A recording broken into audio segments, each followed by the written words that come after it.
திரு சம்பந்தன் அவர்களும் முதலமைச்சரும் இணங்கிக் கொண்டதன் அடிப்படையில் தமிழ் தேசிய கூட்டமைப்பினுடைய தலைவர்களை உள்ளடக்கிய ஒரு கூட்டம் நடைபெற்றது. இதில் தமிழிசை கட்சி சார்பாக திரு சேனாதிராஜா அவர்களும், ஈழ மக்கள் புரட்சிகர விடுதலை முன்னணி சார்பாக நானும், புலட் சார்பாக சித்தார்த்தனும், டொலோ சார்பாக செல்வன் அடைக்கல்நாதன், ஸ்ரீகாந்தா போன்றவரும் கலந்து கொண்டனர். முதலமைச்சரும் திரு சம்பந்தனும் அவர்களும் இதில் கலந்து கொண்டிருந்தனர். இதில் எடுக்கப்பட்ட முடிவுகள் யாவும் ஏற்கனவே ஊடகங்களில் வெளிவந்திருக்கின்றது. இதில் எடுக்கப்பட்ட முடிவுகள் அனைத்தும் ஒருமித்த கருத்தின் அடிப்படையில் எடுக்கப்பட்ட முடிவுகளாகவே இருந்தது.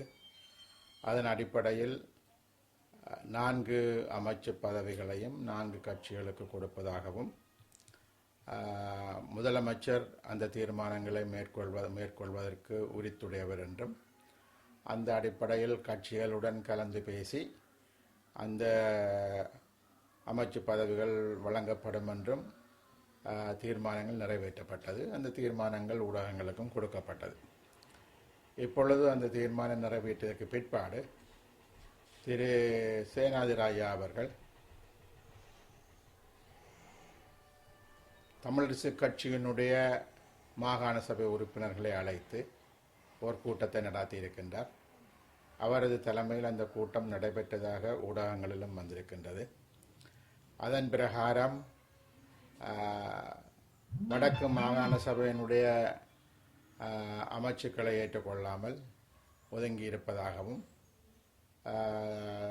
தங்களுடைய கட்சி சார்பாக இருக்கக்கூடிய திரு சத்தியலிங்கம் அவர்கள் ராஜினாமா கொடுப்பார் என்றும் தாங்கள் முடிவெடுத்திருப்பதாகவும் மீண்டும் ஊடகங்களில் வந்திருக்கின்றது. இங்கே இருக்கக்கூடிய முக்கிய பிரச்சனை என்னவென்றால், எல்லோரும் சேர்ந்து திரு சம்பந்தன், திரு முதலமைச்சர் தலைமையில் முடிவுகள் எடுக்கப்பட்டதற்கு பிற்பாடு தமிழரசு கட்சி ஒரு தான் தோன்றித்தனமான அடிப்படையில் தாங்கள் விரும்பியவாறு சில முடிவுகளை எடுக்க முற்படுவது என்பது ஏற்புடைய விஷயம் என்பது மாத்திரமல்ல, வடக்கு மாகாணத்தினுடைய செயற்பாடுகளுக்கு குந்தகம் விளைவிக்கக்கூடிய நிகழ்வுகளாகவும் அது அமைந்திருக்கின்றது. அண்மை காலமாக மாகாண சபையில் அங்கம் வகிக்கக்கூடிய தமிழரசு கட்சி உறுப்பினர்கள் சிலர் முதலமைச்சருக்கு எதிரான பல நிலைப்பாடுகளை எடுத்து வந்திருக்கின்றார்கள்.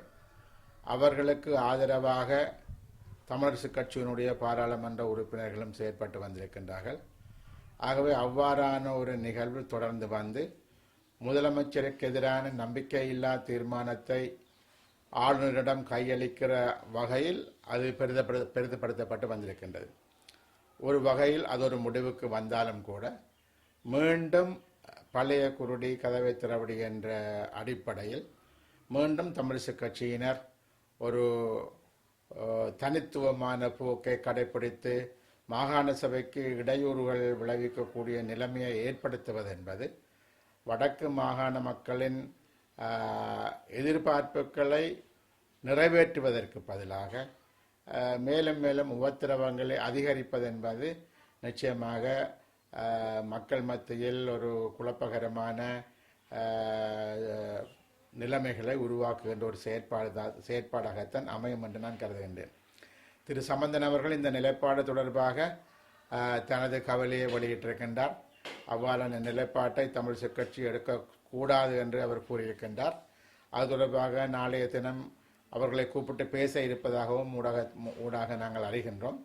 ஆகவே ஒரு வருஷம் இருக்கக்கூடிய நிலையில் திரு சேனாதிராஜா அவர்கள் இவ்வாறான நடவடிக்கைகளில் ஈடுபடுவது என்பது புத்திசாலித்தனமானதோ புத்திசாதுரியமான விடயமாகவோ நாங்கள் கருதவில்லை. இங்கு உண்மையாகவே நாங்கள் பார்ப்போமாக இருந்தால் வடக்கு மாகாண சபையினுடைய தலைவராகவும் பிரதி தலைவராகவும் தமிழிசை கட்சியை சார்ந்தவர்கள் இருக்கின்றார்கள். முதலமைச்சர் கூட தான் தமிழிசை கட்சியை சார்ந்தவர் என்பதை அன்று கூறியிருக்கின்றார்.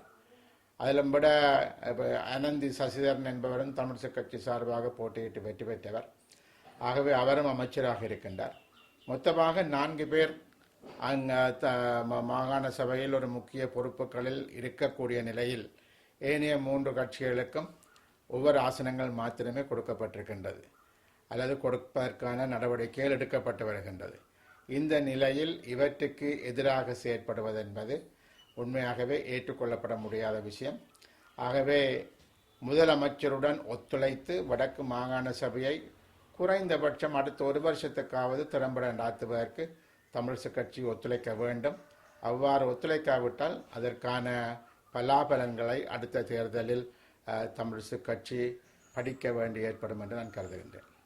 தமிழிசை கட்சியை பொறுத்தவரையில்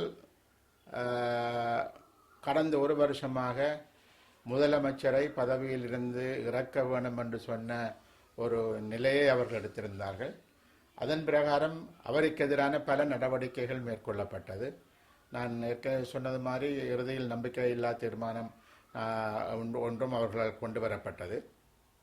அதற்கு முக்கியமான காரணம், இப்பொழுது அரசியல் சாசன விடயம் என்று ஒன்று பாராளுமன்றத்தில் பேசப்பட்டு வருகின்றது. அது அரசியல் சாசன திருத்தமாகவும் இருக்கலாம், புதிய அரசியல் சாசனம் என்பது எங்களுக்கு தெரியாது. அந்த அரசியல் சாசனம் என்பது அரசியல் சாசனத்தின் தமிழ் மக்கள் முன்வைத்த அடிப்படை கோரிக்கைகள் சகலதும் நிராகரிக்கப்பட்டிருக்கின்றது. வடகிழக்கு இணைப்பு என்பது நிராகரிக்கப்பட்டிருக்கின்றது. ஒற்றை ஆட்சியை மாற்றி சமஷ்டி என்ற கோரிக்கை நிராகரிக்கப்பட்டிருக்கின்றது. பௌத்தத்திற்கு முதலிடம் என்பதை மாற்றி ஒரு மதசார்பற்ற நாடாக இருக்க வேண்டும் என்பது நிராகரிக்கப்பட்டிருக்கின்றது. மொத்தத்தில் தமிழ் மக்களது அனைத்து கோரிக்கைகளும் நிராகரிக்கப்பட்டிருக்கின்றது. இருந்தாலும் கூட திரு சம்பந்தன் அவர்கள் இந்த அரசியல் சாசன பேச்சுவார்த்தைகளுக்கூடாக தமிழ் மக்களுக்கு ஏதோ கிடைத்துவிடும் என்ற ஒரு பொய்யான கருத்தை சொல்லி வருகின்றார். அவ்வாறான ஒரு நடவடிக்கை வருகின்ற பொழுது வடக்கு மாகாண சபையும் அதனை அங்கீகரிக்க வேண்டும் என்ற ஒரு சூழல் வரும். ஆனால் முதலமைச்சர் திரு விக்னேஸ்வரன் அவர்கள் இவ்வாறான விஷயங்களுக்கு எதிரான செயற்பாடு, அதாவது அடிப்படை கோரிக்கைகளை நிராகரித்திருக்கக்கூடிய சூழ்நிலையில் வரக்கூடிய அரசியல் சாசனம் என்பது ஏற்புடையதாக இருக்காது என்பதை அவர் உறுதியாக கூறியிருக்கின்றார். ஆகவே அந்த வகையில் தமக்கு பிடித்த தமது ஒரு பொம்மையை கொண்டு வந்து உட்கார வைத்து அவ்வாறான தமிழ் மக்களுக்கு ஏற்புடையதல்லாத ஒரு அரசியல் சாசனத்தை வடக்கு மாகாணத்தை ஏற்றுக்கொள்ள வைப்பதற்கான ஒரு முயற்சியாகத்தான் இவரை முதலமைச்சரை மாற்றி இன்னொருவரை கொண்டு வருவதற்கான ஒரு முயற்சி என்று நான் கருதுகின்றேன். தமிழிசை கட்சி தொடர்ச்சியாக அவ்வாறான நடவடிக்கையில் ஈடுபட்டு வருகின்றது. அவர்கள் பட்டவர்த்தனமாகவும் வெளிப்படையாகவும் தெரிவித்திருக்கின்றார்கள், நாங்கள் முதலமைச்சரை மாற்றுவதற்கான முயற்சிகளை மேற்கொள்வோம் என்றும் அவர்கள் கூறியிருக்கின்றார்கள். ஆகவே இது மிகவும் ஒரு அநாகரிகமான அசிங்கமான நடவடிக்கை என்றுதான் நான் கருதுகின்றேன். ஆனால் அவ்வாறான நடவடிக்கையை தமிழிசை கட்சி தொடர்ந்து செயற்படுத்தி வருகிறது.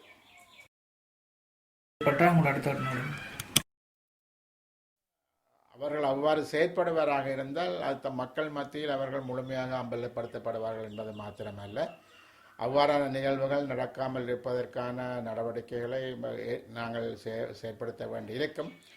நாங்கள் விரும்புவதெல்லாம் ஒரு சுதந்திரமான முறையில் முதலமைச்சர் இயங்குவதற்கும் வடக்கு மாகாண சபையை ஒரு ஒரு வினைத்திறன் மிக்க சபையாக அவர் நடத்துவதற்கும் அதில் அங்கம் வகிக்கக்கூடிய கட்சிகள் அனைத்தும் உதவி செய்ய வேண்டும் என்பதுதான் எங்களுடைய கோரிக்கை.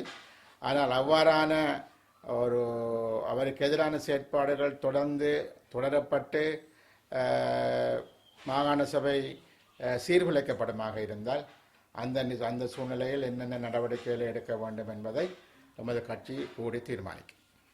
தமிழரசு கட்சி இந்த அடுத்த மாகாண சபை அமர்வில் இல்லாட்டி அதுக்கு பிறகு அமர்வில் வந்து முதலமைச்சர் மீண்டும் ஒரு நம்பிக்கையில் பிரயாணம் கொண்டு வரணும். அப்படி கொண்டு வரப்பட்டால் என்பது எனக்கு தெரியாது. ஆனால் அவர்களுடைய நடவடிக்கைகள் என்பது வடக்கு மாகாண சபையை சீர்குலைக்கக்கூடிய நடவடிக்கைகளாக இருக்கிறது என்பதும் அதனை நோக்கித்தான் அவர்களுடைய கருத்து வெளிப்பாடுகள் இருக்கிறது என்பதும் தான் வெளிப்படையாக தெரிகிறது.